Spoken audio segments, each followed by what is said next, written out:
ప్రశ్న రావణ్. ఈ ప్రశ్న రావణ్ ఇతని ఇష్యూ వచ్చిన తర్వాత చాలామంది ఫేస్బుక్లో రీనేమింగ్ జరుగుతుంది. రావణ్ అని చెప్పి, రావణ బ్రహ్మ అని చెప్పి, వీళ్ళు ఎవరు చూసుకుంటే కనుక హిందూ వ్యతిరేకంగా ఉండేవాళ్ళు చాలామంది పేర్లు మార్చుకుంటున్నారు. నేను ఏ మతానికి వ్యతిరేకం కాదు, ప్రతి మతాన్ని సపోర్ట్ చేస్తాను, కానీ నేను హిందువుని. అసలు రావణాసురుడు ఇతని గురించి మీకు తెలిస్తే కనుక మళ్ళీ మీ పేర్లు రీనేమ్ చేసుకుంటారు. ఎందుకంటే కనుక హిందూ మతానికి, సనాతన ధర్మానికి మూల పురుషుడు రావణాసురుడు. ఓకే, శివ తాండవానికి మూల పురుషుడు రావణాసురుడు. రావణాసురుడు సనాతన ధర్మానికి, హిందూ ధర్మానికి మూల పురుషుల్లో ఇతను ఒక వ్యక్తి మాట. అసలు ఇతని గురించి తెలుసుకుంటే కనుక మీరెవరు అతన్ని ఒక దుర్మార్గుడిగా చూడరన్నమాట. రావణాసురుడు ఎందుకు దుర్మార్గుడు అయ్యాడని చెప్పి వీడియో చివరిలో చెప్తాను. శివుడి కోసం ఘోరమైన తపస్సు చేస్తున్నాడు రావణ బ్రహ్మ. ఘోర తపస్సు చేస్తున్నప్పుడు శివుడు ప్రత్యక్షం అవ్వలేదు, డైరెక్ట్ గా కైలాసానికి నడుచుకుంటూ వెళ్ళాడు. డైరెక్ట్ గా కైలాసాన్ని నడుచుకుంటూ వెళ్తే కనుక నంది శివుణ్ణి రావణాసురుడిని ఎంటర్ చేయలేదు. ఎంటర్ చేయకపోతే ఆ కోపంతో, నందీశ్వరుడి మీద కోపంతో కైలాసాన్ని కదల్చాలని చెప్పి కైలాసం మీద తనకుండే 20 చేతులతోటి కైలాస పర్వతాన్ని ఎత్తడానికి ట్రై చేశాడు. ట్రై చేస్తున్నప్పుడు శివుడికి మేలుకొల్పుకుని వెంటనే బట్టన వేలుతోటి కైలాసాన్ని ఒక ఇంచు కిందకు నొక్కాడు. ఆ బాధ కూడా తట్టుకుని శివుడి కోసం ఆ 20 చేతులతోటి అందులో 2 చేతులు తీసుకుని తన పేగుల్ని బయటికి లాగి శివతాండవం రచించాడు. సంస్కృతంలో శివతాండవం. ఈ రోజున మనం అందరం పాటలు పాడుకుంటాం కదా, శివతాండవం. ఓకే, మనుషులు భక్తితో పార్వశ్యంతో ఊగిపోతూ ఉంటాం. ఆ శివతాండవ సూత్రాలని రాసిందంతా రావణ బ్రహ్మ, రావణాసురుడే. అది మీకు తెలియకపోవచ్చేమో. ఓకే, అంత భక్తుడు రావణాసురుడు. మహా సంగీత కళాకారుడు. తన ఘోర తపస్సుతో ఆత్మలింగం సంపాదించుకున్నాడు. అంత భక్తుడు మాట, శివభక్తుడు. రావణాసురుడు దశకంఠుడు అని చెప్పి మనం అనుకుంటాం. దశకంఠుడు అంటే కనుక మనకు ఎవరికి అర్థం కాదు, 10 తలలు ఉన్నవాడు అనుకుంటాం. దాని అర్థం చూసుకుంటే కనుక 4 వేదాలు 6 శాస్త్రాలు. ఏ రాజుకి ఇంత జ్ఞానం ఎవరికి లేదు మాట. 4 వేదాలు 6 శాస్త్రాలు. ఓకే, ఆర్థిక శాస్త్రంలో నిపుణుడు, జ్యోతిష శాస్త్రంలో నిపుణుడు, ఓకే, సంగీతంలో నిపుణుడు. ఇట్లాగా తన యొక్క ప్రజల్ని బంగారంతో కొలిచి బంగారంలో చూసుకున్నాడు. ఏ రోజు కూడా వాళ్ళ సామ్రాజ్యంలో ఏ రోజు కష్టం రానకుండా చూసుకున్నాడు. అంత గొప్ప వ్యక్తి రావణ బ్రహ్మ. అతన్ని ఎప్పుడు తక్కువ అంచనా వేసుకోకండి. రావణ సంహిత అని చెప్పి ఒక బుక్ రాశాడు.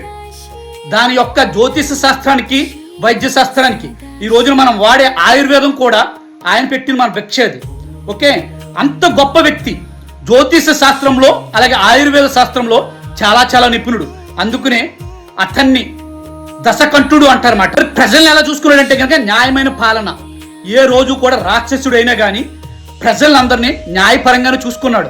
మన సినిమాల్లో చూపించినట్టు ఎక్కడ మనుషులు చంపేసినట్టు కట్టలేదు.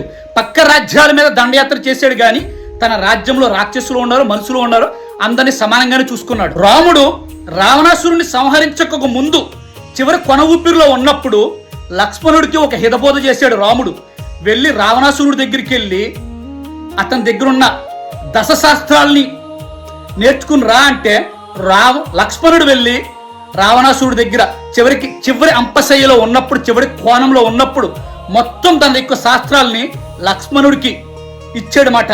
అక్కడి నుంచే మనకు అన్ని శాస్త్రాలు వచ్చినాయి. అంతేగాని అతనేమి చిన్నపిల్లోడు కాదు, లేకపోతే కనుక మహారాక్షసుడు కాదు. నీతి శాస్త్రాన్ని కరెక్ట్గా ఫాలో అయ్యాడు. ఎవడైనైతే కనుక నువ్వు నన్ను ఉపసంహరించావు కాబట్టి, నన్ను చంపేసావు కాబట్టి నీకు శాస్త్రాలు నేర్పం దొబ్బే అంటారు. కానీ అట్లా చేయలేదు. చివరి ప్రాణంలో లక్ష్మణుడికి నీతి శాస్త్రాలన్నీ, ఆయుర్వేద శాస్త్రాలన్నీ లక్ష్మణుడికి బోధించాడు. అంత గొప్ప మహానుభావుడు. అందుకనే రావణ బ్రహ్మ. ఇన్ని గొప్ప లక్షణాలు ఉన్న రావణాసురుడు ఎందుకు చంపేశారు అని చెప్పి కింద కామెంట్లు పెడతారు. మన రామాయణం అవనే, మహాభారతం అవనే, నువ్వు ఎంత టాలెంట్ ఉన్నా కానీ నీలో అహంకారం, కామం, అలాగే చుట్టూ పరిశ్రమల్లో ఉండే నీ స్నేహితులు చెడ్డోళ్ళైతే కనుక నీ భవిష్యత్తు ఇలాగే ఉంటుంది. నువ్వు ఎంత గొప్పోడు అయినా కానీ తప్పుడు దారిలో వెళ్తే కనుక నీ పరిస్థితి ఇలాగే ఉంటుంది అని చెప్పి మనకి రామాయణం మనకు నేర్పించింది. అహంకారం, మహా అహంకారి, నాకన్నా గొప్పవాడు లేడని చెప్పి. ఎందుకంటే మున్నోకాల్ని జయించినోడాడు. రావణాసురుడు అంటే చిన్నపిల్లోడేమీ కాదు, స్వర్గలోకాన్ని కూడా జయించిన వ్యక్తి. అలాగే కామం, చూసిన ఆడదాన్ని వశపరుచుకోవాలని చెప్పి కామం. అలాగని చెప్పి ఎప్పుడు ఆడదానికి బలవంతంగా ఎప్పుడు చేయలేదు అతను. ఎందుకంటే కనుక సీతమ్మ తల్లిని అక్కడికి తీసుకెళ్లిన తర్వాత సీతమ్మ తల్లిని ఒప్పించడానికి ట్రై చేశాడు కానీ తన్ని బలవంతంగా మానభంగం చేయడం పెద్ద కష్టం కాదు. అయినా కానీ తనకున్న శాస్త్రాల ప్రకారం, తనకున్న నీతి నియమాల ప్రకారం ఏ రోజు సీతమ్మ తల్లిని తాకలేదు. చివరికి సీతమ్మ తల్లిని భూమిని పెగిల్చుకుని సీతమ్మ తల్లిని తీసుకొచ్చాడు తప్ప ఒంటి మీద చేయి పెట్టలేదు. అంత నీతి నియమాలు పాటించినోడు. కాకపోతే కామాత్ముడు, అంటే వాళ్ళు అంగీకరిస్తే కనుక ఎటువంటి ఆడదానైనా కానీ పెళ్లి చేసుకోవాలి, కామించాలి అని చెప్పే అహంకారి. అట్లాగే స్నేహితులు, తనకుండే స్నేహితులందరూ రెచ్చగొట్టారు, నీ అంత గొప్పోడు లేడని చెప్పి. సహోదరుడు, మహోస్తుడు, వీళ్ళందరూ ఇతని వినాశనానికి కారణమయ్యేది. చుట్టుపక్కల ఉన్న ఫ్రెండ్స్, అంటే సొంత తమ్ముడు విభీషణుడు, మండోదరి, వీళ్ళ మాటలు అనకుండా గర్వం నెత్తికెక్కిపోయింది, మాట కామం నెత్తికెక్కిపోయింది. సో రామాయణం క్లియర్గా చెప్తుంది, నీకు ఎన్ని బుద్ధులున్నా కానీ, ఎన్ని మంచి బుద్ధులున్నా కానీ, అహంకారం, కామం, నీ చుట్టూ ఉండే ఫ్రెండ్స్ సరిగ్గా లేకపోతే నీ జీవితం కూడా ఎట్లాగే తయారవుద్దని చెప్పి రామాయణం మనకు నేర్పిన పాఠం అది. అంతేగాని ప్రతి విషయంలో రాముడు సీతమ్మ తల్లిని వదిలేసాడు, లేకపోతే కనుక రాముడు ఊరు పారిపోయాడు. రామాయణం చూసి నేర్చుకుంటే, రామాయణం చూసి చదివితే మీకు అర్థమవుద్ది మూర్ఖులారా. అర్థమైందా? అలా రామాయణం అంటే ఏంటి, దాని నుంచి మనం ఏం చేసుకోవాలి, మనం ఏం నేర్చుకోవాలి, తండ్రి మాట ఎలా జవదాటకుండా ఉండాలి, రావణాసురుని చూసి మనం ఏం నేర్చుకోవాలి, ఇవన్నీ రామాయణం మహాభారతం చూస్తేనే మీకు అర్థమవుద్ది, వింటేనే మనకు అర్థమవుద్ది, చదివితేనే మనకు అర్థమవుద్ది. అర్థమైందా?